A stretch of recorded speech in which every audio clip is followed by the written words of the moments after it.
Утром заехал в контору за Серегой, напарником. Выдвинулись. На крыше я первым делом надел пояс и пристегнулся карабином к перилам. Серега хмыкнул, но ничего не сказал. По ТБ так и так надо пристегиваться, даже на плоской крыше. Но сам он не стал. Начали опускать камеру. Не, ну бля, не может же там вообще ничего не быть. Что-то болтается же. Я травил, Серега смотрел на экран и командовал. Плесень на стенках теперь доходила до 11 этажа. Сергей вслух рассуждал, что это может такое быть. Я молча про себя повторял, что ниже 7 не пойдем, хоть ты что. Но ниже не понадобилось, эта тварь ждала нас на 7. Понимаете, устроила типа засаду. Мне экран молока видно не было, но я все понял, когда Серый закричал. Тут же провод выдернул мне из рук с такой силой, что если бы не перчатки, пиздец ладони. На этот раз все было очень быстро, и я успел услышать из вентоканала шум и бульканье, и что-то еще. Отпрыгнуть в сторону, Серега как раз поворачивался, и выход канала будто взорвался. Костяной навес от дождя над ним улетел, громыхая в сторону. Из черного провала во все стороны брызнули какие-то гадкие черные нити или полоски.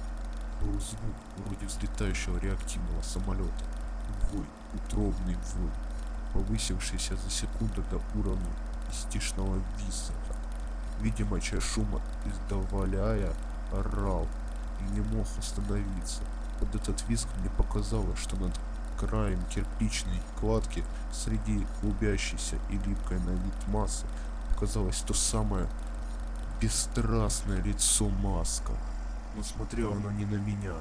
Сергея схватила поперек тела черная лента, почти прозрачная, на просвет, как нефтяная пленка.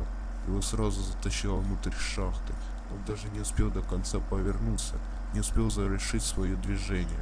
Поднялся в воздух и с криком, сложившись пополам, пропал в отверстии, слишком узком для человека. Меня что-то ударило в грудь, и, опрокинувшись за перила ограждения, я упал с крыши. Окончательно отключился уже в падении.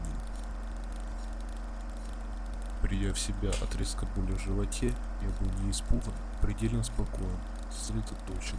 Сразу понял, что вышел на страховке на высоте 12 этажа. А проверку наша страховка последний раз проходила при царе Горохе.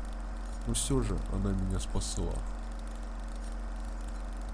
Как скалолаз, цепляясь за веревку и упираясь ногами в стену, я взобрался обратно на крышу. Там был бардак и пятно черной дряни 3 метров в диаметре, с центром в виде выхода винтоканала. Никакой крови не было. Сняв свой последний комплект спецовки на чердаке и оставшись в майке и трениках, я сел в машину и поехал в школу. Забрал Настю с урока. Странно на меня поглядевшие математички объяснили, что какое-то время надо посидеть дома. Позвонил на работу и сказал, что увольняюсь, после чего вытащил и выкинул симку. Пару раз кто-то приходил и звонил в дверь, но даже к Господу не подходил. Завучу объяснил по домашнему телефону, что Настя по семейным обстоятельствам какое-то время не будет ходить в школу. Взял задание по домашке вперед. Почти 2 недели все было нормально. Я выходил только в магазин возле дома. В конце концов я успокоился. Дома на другом конце Москвы от того дома. Работы у меня больше нет, но есть 1060 в заначке. На какое-то время нам хватит.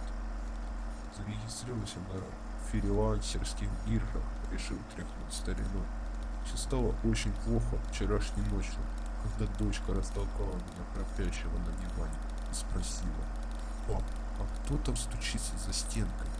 Вот так вот, кто стучится за стенкой? Это было вчера. Тот мужик сказал, что до того, как он нас вызывал, стучало неделю. Значит, я видел повреждения на бетоне, возникшие за целую неделю. Значит, у меня есть какое-то время до того, как эта сука проест себе дорогу в квартиру. Видимо, сопутствующие каналы, идущие на ванну, туалет для нее слишком узкие. Не знаю, как она нас нашла. Наверное, это моя вина. Я только недавно постирал ту спецовку на штанине, в которой оставалась черная слизь. Наверное, у твари с ненастоящим лицом отличный вид. 2 недели она ползала за мной, перетекая по ночам из подвала в подвал через половину города. Сегодня я поставлю в туалете ловушки и куплю у знакомого с рук его сайгу и все патроны, что есть. А теперь я объясню, какая помощь мне нужна. Мне некуда пристроить дочь, ее нужно обязательно отсюда убрать. Она отличная девчонка, очень воспитана и не принесет вам никаких проблем. Я буду регулярно ее навещать. Все расходы и издержки вам возмещу. Никаких родственников ни по моей линии, ни по линии ее покойной матери у нас нет. Мне нужно, чтобы вы приняли ее у себя ненадолго, на пару недель. Если у вас есть свои дети, еще лучше. Уверен, что тварь идет именно за мной, так что вам ничего не угрожает. А через 2 недели я со всем этим так или иначе разберусь. Я собираюсь продать квартиру, если получится, пусть даже дешевле, чем мог, и уехать с ней в деревню в Тверской области. Есть там один вариант. Мы сбежим, в сельских домах нет подвалов и вентиляционных шахт. А с тем, что стучит за стенку, я уж, поверьте, разберусь.